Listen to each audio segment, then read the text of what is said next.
মরার জন্য তোরা প্রস্তুত হ, মরার জন্য প্রস্তুত হ। কারণ বাংলাদেশের নাগরিকরা মরা শিখেছে। 25 নাই তোরা একটির মূল্য 3 দিন আগে আসে, 3 দিন মূল্য 7 দিন আগে আসছে, 7 দিন মূল্য 50 দিন আগে আসে। বাংলাদেশের নাগরিক মোদীর কন্যা হাসিনাকে হটানোর জন্য মরতে প্রস্তুত।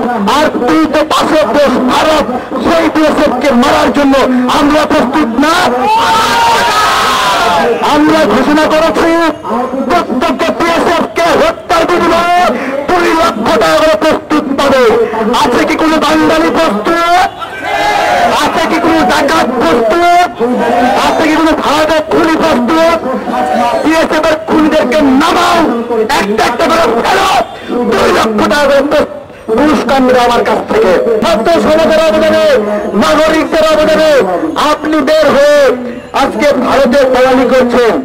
এই গণ অধিকার পরিষদের পক্ষ থেকে প্রথম একজন নেতা শফিউর রহমান সাহেবের মুক্তি দাবি করা হয়েছিল। আজকে আমরা এখানে দাঁড়িয়ে শফিউর রহমান সহ জামাতে ইসলাম, বিএনপি, বড় 2 দল আপনাদের কাছে গড়ে অনুরোধ, ক্ষমতায় আসার জন্য ভারতের প্রতি নবজানো কোনো থিওরি হাতে নেবেন না। আমি বলছি ভারতের দালালি করে হাসিনার পতন হয়েছে, এই কথা বিশ্বাস করেন। সুতরাং ভারতের দালালি করে কেউ ক্ষমতায় আসতে পারবেন না। আমরা মনে করি সংকট এখনো শেষ হয়নি। ভারত চাচ্ছে প্রধান 2টা দল বিএনপি আওয়ামী লীগ বিবাদে লিপ্ত হোক, এটা ভারতের চাওয়া। ভারতের এই চাওয়া যারা পূরণ করবে তারা ভারতের দালাল। স্পষ্ট কথা, সংকট এখনো শেষ হয় নাই। হাসিনা এখনো মরে নাই, হাসিনার অর্পিত টাকা এখনো মরে নাই, হাসিনার লাঠিয়াল বাহিনী মরে নাই, এখনো গ্রেপ্তার হয় নাই। আপনারা শান্তিতে ঘুমান কিভাবে? কিভাবে মুক্তির একদিন পরে রাত পোহালে হাসিনাকে শত্রু ভুলে বিএনপি জামাত একে অপরকে শত্রু ভাবছেন?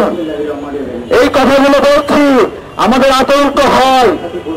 আমরা আপনাদেরকে মায়া করি, ভালোবাসি, বিপদের সঙ্গে একসাথে লড়াই করেছি।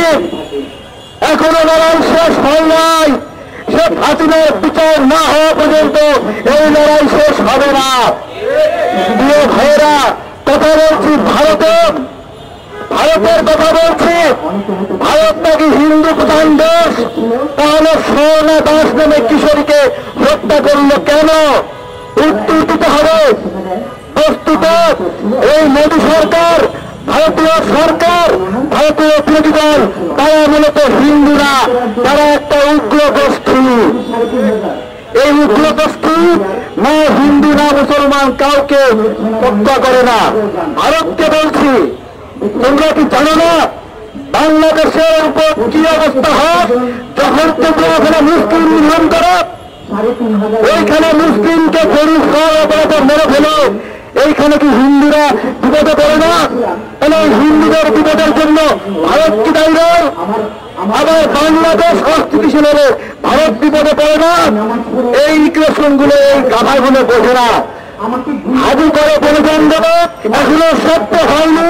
চায়ের কাছে ছোট ছোট করে মানুষকে মন খুলে চাও খাওয়াতে পারে না এরা। ইতর জাত, কৃপণ জাত, এই ভারত সব সময় চেষ্টা করে সবার কাছ থেকে নেওয়ার জন্য, কাউকে দিতে চায় না। এই ছোট লোকই করতে করতে চায়না এদের শত্রু হয়েছে, পাকিস্তান এদের শত্রু হয়েছে, নেপাল এদের শত্রু হয়েছে, ভুটান শত্রু হয়েছে, মালদ্বীপ, শ্রীলঙ্কা ভারতের শত্রু। আমরা বাংলাদেশ কি বন্ধু হবে? বলে ভারতের দিন শেষ, ভারতের দিন শেষ। আমরা দুঃখের সাথে বলছি, ভারতের ওই নিপীড়নের ফলে আমাদের যে মানুষগুলো মারা গেছে, 2000 সাল থেকে 1500 মানুষ, পত্রিকার হিসাব 2008 সাল থেকে 1600-1500 মানুষ, গত 2 বছরে 210 জনের মতো মানুষ ভারত হত্যা করল। এরপরেও কিছু কিছু রাজনীতিবিদ আকার ইঙ্গিতে ভারতকে প্রতিবেশী রাজনীতি নয়। রাজনীতি এত সোজা, জনগণকে ভুলতে ভাবছো, ভোটে ভাবছো জনগণ বেচনে তারা কি ভারতের দালালি করে ভালো আলোচনা পারিয়া ক্ষমতার গন্ধ পেতে চাই, তাই না? ওই যুগ শেষ হয়েছে। আমরা দেশব্যাপী রাজনীতি বিদ্যার বলি বিরোধ হাসিনাকে যেরকম ভারতে পাঠিয়েছি, তোমাদেরকে সেই একই জায়গায় পাঠাবো, তোমরা লিখে রাখো। এবং বিএসএফকে বলছি, মরার জন্য তোরা প্রস্তুত হ, আরে মরার জন্য প্রস্তুত হ, কারণ বাংলাদেশের নাগরিকরা মরা শিখেছে।